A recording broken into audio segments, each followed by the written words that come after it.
존경하는 국민 여러분, 안녕하십니까? 저는 현재 모교에서 학생들을 가르치고 있는 강선영입니다. 지금까지 저는 젊고 피 끓는 청춘들이 나라를 지키기 위해 기꺼이 함께하는 곳에서 삶의 반 이상을 보냈습니다. 그러던 제가 다시 젊음이 가득한 낭만의 캠퍼스 생활을 경험하니 감회가 새롭습니다. 네, 저는 대한민국 육군 장교로 복무했습니다. 아직 군기가 덜 빠진 소위 뼛속까지 군인입니다. 저는 과분하게도 국군 창군 이래 여성 최초 육군 소장이라는 영광스러운 자리에 올랐고 육군 항공작전사령관직을 마치고 명예롭게 전역하였습니다. 이 모든 것은 국민 여러분 덕분입니다. 감사합니다. 제 군생활은 31년 4개월이라는 짧지 않은 세월로 채워져 있습니다. 노태우 대통령 당시 군생활을 시작해 문재인 대통령까지 총 7분의 대통령을 국군 통수권자로 모셨습니다. 그 사이 우리 안보 외교 대북 정책에도 크고 작은 변화가 끊이지 않았습니다. 저는 장교로서 정치적 중립 의무에 충실했습니다. 군인은 오직 상관의 명령에 복종하고 충성하는 것이 본분이라 여기며 살아왔습니다. 군인인 저에게 북한이란 반드시 싸워 이겨야 할 적이었습니다만 때로 남북한 화해 무드가 조성되고 남북 정상 간의 합의와 선언이 발표될 때 언제나 진심으로 환영했습니다. 한반도의 평화적 평화를 원하고 남북한이 하나 되길 꿈꾸는 열망에서 비롯된 값진 시도이자 의미 있는 변곡점이었다고 생각했습니다. 하지만 그런 가운데에서도 결코 잊어서는 안 될 사실, 흔들려서는 안 될 원칙이 있습니다. 6.25 남침을 자행한 북한 정권은 여전히 우리 국민의 생명과 안전을 위협하고 있습니다. 어떤 경우에도 양보할 수 없는 원칙이 살아있어야 합니다. 그 원칙은 대한민국을 위협하거나 적대 행위를 해올 경우 단호히 대응하겠다는 굳은 다짐 아래 그 힘과 능력을 기르는 것입니다. 이 원칙 안에서는 얼마든지 방법론을 두고 갑론을박할 수 있습니다. 그러나 북한과 국제사회에는 한 목소리를 내야 합니다. 전역 후 제 고민은 더욱 진지해졌습니다. 정치의 이 바람에 휩쓸려 국가안보의 기본이 지켜지지 않고 커지는 위협을 직시하지 못하는 현실이 너무나 가슴 아팠습니다. 군대의 존재 이유를 부정하는 자들이 있습니다. 북한 정권이 거짓된 선전선동에 속아 그들의 주장에 동조하는 세력이 있습니다. 그들로부터 우리 국민, 우리 안보를 꼭 지키고 싶었습니다. 그래서 저는 오늘 이 자리에 섰습니다. 존경하는 국민 여러분, 최근 북한의 대남 정책에는 가볍게 넘겨서는 안 될 중대한 변화가 일어나고 있습니다. 동족 관계의 개념을 저버리고 남북을 두 나라 간의 교종국 관계로 규정하는 이른바 두 국가론을 내걸고 있습니다. 노골적으로 무력 통일을 천명하면서 평화 공존의 원칙을 폐기한 것입니다. 좀처럼 위장 평화 공세에 휘둘리지 않은 윤석열 정부를 상대로 북한은 전쟁 위협의 수위를 올리며 우리 국민의 불안 심리를 조장하고 있습니다. 북한 당국의 의도는 노골적입니다. 점차 심해지는 외교적 고립을 모면하면서 동시에 우리 사회의 남남 갈등을 부추기기 위한 것입니다. 급기야 대한민국 국회에서 북한의 전쟁관을 수용할 필요가 있다는 망언이 울려 퍼지는 황망한 일마저 벌어졌습니다. 이것이 바로 북한이 노리는 우리 안에서의 분열입니다. 6.25를 포함해 북한이 저지른 불법 도발은 총 3,100여 회에 달합니다. 흔히 남북관계가 좋았다고 하는 과거 노무현, 문재인 정권 시기에도 예외가 아니었습니다. 문재인 정부가 북한 정권에 선의의 손길을 내밀었지만 결국 돌아온 것은 40번이 넘는 탄도미사일 발사, 실종된 서해 공무원 총격, ICBM, SLBM 발사 실험, 차마 입에 담기도 민망한 수준의 모욕적 언사였습니다. 안타깝게도 북한은 크게 변하지 않았습니다. 우리 국민을 핵 인질로 삼아 쥐고 흔들겠다는 그 위험한 욕심은 오히려 더 커지고 있습니다. 그런데 우리 국민의 눈과 귀를 가리는 자들이 있습니다. 이들은 북한의 입장을 편들기에 바쁩니다. 미군 철수, 훈련 중단을 외칩니다. 북한의 도발은 우리 정부의 자급 탓이라고 합니다. 북한 인권이 참혹한 실상 앞에서 눈 감고 전체주의 독재체제의 장점이 많다는 궤변도 합니다. 이들이 다시 정치권의 그림자를 들이우고 있습니다. 그들에게 국회 입성의 길을 터주겠다는 정말 무책임한 공당도 있습니다. 자칫 잘못하면 우리 헌법 정신을 부정하는 자들이 버젓이 헌법기관이 될 수도 있는 황당한 현실입니다. 저들은 얼핏 단순해 보이지만 고도로 계산된 질문을 바로 우리에게 던집니다. 바로 전쟁이냐 평화냐라는 아주 고약한 질문입니다. 인류 역사의 실상과 국제 질서 이치의 무지한 기본부터 틀린 질문입니다. 국민을 선동하고 진실을 왜곡하는 엉터리 이분법일 뿐입니다. 대화를 포기하자는 것이 아닙니다. 희망의 끈을 놓지 않고 북한을 설득해야 합니다. 개방과 교류의 물결이 북한에 흘러들어가야 합니다. 그러나 북한 정권이 대화 이외의 폭력적 수단에 미련을 갖는 한 북한 정권은 대화에 집중할 수 없고 진심일 수도 없습니다. 그래서 우리가 더 강해져야만 합니다. 고대 로마 베데키우스의 명언은 영원히 유효합니다. 평화를 원하거든 전쟁에 대비해야만 합니다. 국민의힘은 누구보다도 평화를 사랑하고 지향합니다. 그러기에 국민의힘은 필승의 대비태세에 총력을 기울일 것입니다. 적을 이롭게 하는 나쁜 행태를 평화로 교묘히 표장하는 속임수도 전면 차단하겠습니다.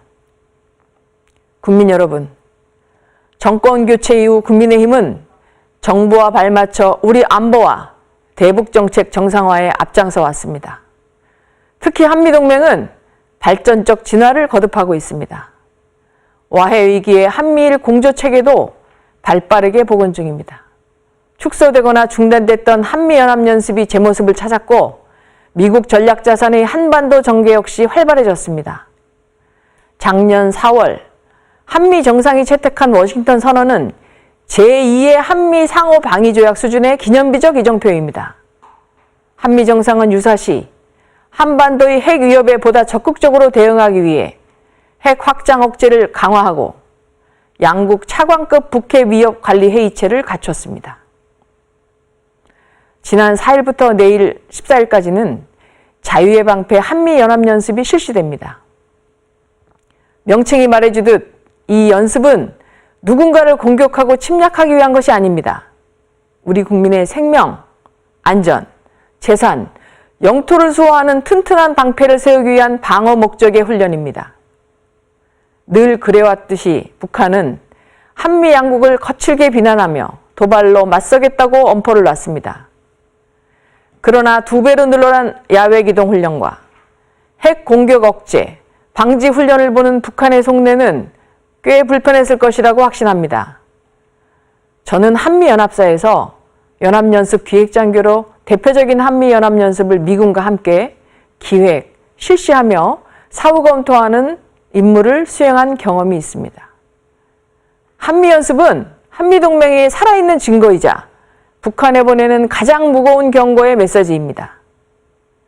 북한 정권이 이 연습에서 느끼는 두려움의 크기를 저는 잘 알고 있습니다. 그래서 더 극렬하게 반발하는 것입니다. 한미 대규모 연습의 위용은 어쩌면 싸워 이길 수도 있겠다는 북한의 치명적 오판을 막습니다. 즉, 가장 효과적인 억제 수단인 것입니다. 국민의힘은 한미동맹이 안보동맹을 넘어 경제, 기술, 문화동맹으로 자리 잡을 수 있도록 한미 파트너십을 더 끈끈하게 결속해 나갈 것입니다. 윤석열 정부는 북한의 상습 도발로 이미 오래전 휴지 조각이 돼버린 9.19 남북 군사합의 일부 조항의 효력을 정지시켰습니다. 더 이상 셀프 무장 해제 족쇄에 묶여 있을 수 없다는 과감한 결단에서 비롯된 최소한의 방어 조치입니다. 국방백서에서 지워졌던 주적 개념이 복원됐고 객관과 균형에 입각한 정신전력 교육이 시행되고 있습니다. 이와 같은 기조를 이어 국민의힘은 앞으로도 꾸준히 대한민국 안보전력 강화를 견인하겠습니다. 킬체인, 한국형 미사일 방어체계, 대량 응직 보곡 등 한국형 삼축체계에 집중 투자하여 국민, 영토 수호 안전망을 단단히 구축하겠습니다. 아울러 추진 중인 전략사령부 창설에 속도를 내어 빈틈없는 전략자산 통합지휘 능력을 확보해 갈 것입니다. 현대 전투 방식의 패러다임이 급변하고 있는 만큼 AI, 빅데이터 등 첨단 과학 기술을 접목하여 군 전력의 질적 혁신에 박차를 가하겠습니다. 또한 과학적 훈련 체계를 확대 도입하여 전투 수행 능력의 혁신적 변화를 가져오겠습니다. 국민의힘은 최근 국민과 함께하는 안전국방 공약의 구체적 청사진을 말씀드린 바 있습니다. 우리 군의 사기를 진작하고 병영생활 만족도를 높이기 위한 약속입니다. 또한 군종합안전센터를 설립하여 군 안전을 책임질 전문 인력을 대거 양성하고 안전사고 예방 대책을 종합적으로 마련하겠습니다. 안전사고 발생 시 신속하게 조치하여 인명 손실을 최소화하도록 시스템을 가동하겠습니다. 아울러 군 장병의 정신건강을 위한 상담과 멘토링 등 치유와 회복의 인프라를 확대하겠습니다. 외롭지 않게 언제나 도움을 받을 수 있도록 장병의 마음을 세심하게 챙기고 살피겠습니다. 아울러 군 장병 급식비 단가를 지속적으로 인상하고 민간 위탁을 확대해 서비스 질을 끌어올리겠습니다. 맛있게, 든든하게, 건강하게 먹는 부족함 없는 군대를 꼭 만들겠습니다. 국민 여러분, 저는 어릴 적 국립현충원 근처에서 학창시절을 보냈습니다.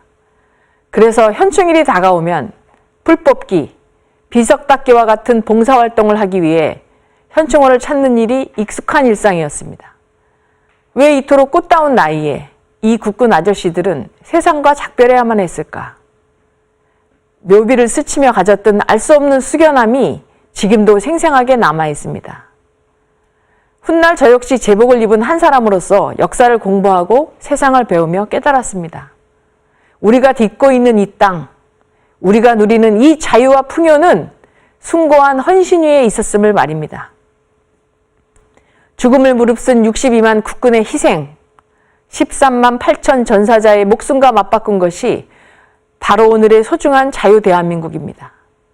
가난한 국민의 서름을 극복하고 우리 아이들만큼은 더 배불리 부족함 없이 살기를 바라는 그 소망 하나로 우리 국민은 월남전에 참전하고 열사의 나라 사우디아라비아로 머나먼 유럽 독일 땅에 광부 간호사로 일하러 떠났습니다. 이것이 우리가 존재할 수 있는 뿌리이며 당당한 대한민국을 만든 주춧돌입니다. 그리고 대한민국은 우리 국민만의 피와 눈물로 세워진 나라가 아닙니다. 유교가 발발하자 대한민국이 어디 있는지도 모르던 16나라, 196만의 용사가 오로지 한반도의 자유를 위해 함께 싸워줬습니다. 4만 명의 정사자가 발생했습니다. 미국 사망자는 3만 5천에 달합니다. 이런 역사를 가진 우리가 도대체 어떻게 6.25의 참혹한 역사를 잊고 한미동맹의 존재 가치를 부인할 수 있겠습니까? 정치와 이념, 진영 논리를 다 떠나서 인간의 도의를 거스르는 일입니다. 국민 여러분, 영웅을 잊은 사회는 결코 더 나은 내일을 약속받지 못합니다. 올바른 보훈은 공동체를 지키는 정신적 뼈대입니다. 국민의힘은 정부 출범 후 국가보훈처를 국가보훈부로 승격하는 정부조직법 개정안 통과를 주도했습니다. 이로써 면밀하고 체계적인 보훈정책 수립과 추진 기반을 마련했으며 순직 군인, 경찰, 소방관의 자녀 지원 프로그램도 확대 시행하고 있습니다. 젊은 남성들이 병역 의무에 대한 보다 실효성 있는 보답, 혜택에 대해서도 성숙한 토론을 시작하고 원만한 사회적 합의를 이끌겠습니다. 군 생활 중 다치고 아픈 일이 발생했을 때 국가는 외면하고 방치해서는 안 됩니다. 인력과 시설을 대거 확충하여 군 의료 체계를 질적, 양적으로 향상시키고 민간 의료기관 이용 기회도 더 확대하겠습니다. 현재 지자체별로 개별 시행되고 있는 군인 상해보험제도 역시 중앙 단위로 통합, 일원화하여 시행하도록 하겠습니다. 군 복무가 불이익, 소외로 이어지지 않도록 생활 밀착형 복지도 넉넉히 늘리겠습니다. 순환 근무로 이사가 잦은 군 간부에 대한 이사 화물비 지원을 현실화하여 부담을 덜어드리겠습니다. 군인 부부 자녀는 우선적으로 방과 후 늘봄학교에 다닐 수 있도록 제도를 고치고 군무원 당직 수당 인상, 격오지 근무 시 주거 지원도 함께 챙기겠습니다. 그 밖에도 우리 사회의 안전, 치안을 책임지는 경찰, 소방공무원, 교정공무원의 처우도 개선하겠습니다. 인력 부족으로 경무에 시달리지 않도록 경찰 공무원과 교정공무원 숫자도 확대해 나가겠습니다. 직무집행법을 개정해 경찰에 대한 위해 행위를 엄단하고 수도권 이외의 지역에도 경찰병원 분원을 건립해 더 나은 상해, 부상치료 환경을 제공하겠습니다. 소방공무원에 대해서는 먼저 위험근무수당, 화재진화수당을 대폭 인상하고 장기 재직한 소방공무원의 국립묘지 안장 자격을 군과 동일한 수준으로 맞추겠습니다. 또한 갑작스러운 사고 발생 시 재정적 어려움을 최소화해드리기 위해 소방공무원 전용 단체보험을 도입하겠습니다. 강릉에 위치한 소방심신수련원을 전국 4개 권역에 확대 설치하여 트라우마 등 정신적 어려움 극복에 실질적인 도움과 지원을 해드리겠습니다. 국민의힘은 영웅을 올바르게 기억하고 추모하는 나라, 제복을 존중하고 예우하는 문화, 희생에 감사하고 합당한 보상을 드리는 선진 제도를 약속합니다. 존경하는 국민 여러분, 우리는 차이를 인정하고 다양성을 존중하는 자유민주주의 사회에 살아가고 있습니다. 일견 틀린 것처럼 보이는 주장도 배제하지 않고 깊이 따져보고 충분히 논의하는 등 사회적 토론을 통해 옳고 그름을 가림으로써 더 단단한 국민 공감대를 만들어가는 것이 바로 자유민주적 질서가 가진 강점이자 순기능입니다. 현명한 우리 국민은 조금 돌아가더라도 올바른 길을 되찾아왔고 잘못된 선택이 초래한 부작용의 경험은 우리 사회를 더 성숙하게 만들었습니다. 그런데 문제는 이런 자유사회의 역동성에 편승해 국가 공동체를 위기에 빠뜨리는 선동을 하고 비현실적인 구호로 국민을 현혹하는 세력입니다. 특히 국민의 생명과 안전과 직결된 국방, 안보 이슈에 있어서는 시행착오를 겪어서는 안 된다고 생각합니다. 톡 쏘는 사이다 같은 말, 달콤한 감언이설에 끌려다니는 국방안보정책은 국민과 국가의 안위를 절대 보장할 수 없습니다. 북한과 대화를 하더라도 우리 군대는 유비무환의 자세로 언제나 전쟁에 대비해야 합니다. 남북한 평화기류가 무르익는다고 해서 한미동맹을 소홀히 해서는 안 됩니다. 국민의힘이 약속하는 안보정책은 어쩌면 느리고 진보하고 반복되는 것처럼 보일 수 있습니다. 하지만 그것은 신중하고 원칙을 지키며 역사적 교훈에 충실하다는 것을 의미합니다. 안보는 절대 정책 실험 대상이 되어서는 안 됩니다. 그것은 국민의 생명을 두고 벌이는 위험한 도박입니다. 평화는 결코 상대의 자비에 기대려는 자의 것이 될 수 없습니다. 굴종으로 얻은 평화는 가짜 평화일 뿐입니다. 자유를 지켜낼 능력과 의지, 우리 편이 되어줄 동맹과 연대가 있어야만 비로소 평화는 우리 것이 됩니다. 국민의힘은 진짜 평화를 지킬 것입니다. 그래서 더 강한 대한민국을 만들 것입니다. 국민의힘이 안보의 정치화를 막는 울타리가 되겠습니다. 과학적이고 현실적인 안보정책 수립을 위한 올바른 정치 문화를 정착시켜 우리 국민의 생명과 안전을 철저히 수호하겠습니다. 경청해 주셔서 감사합니다.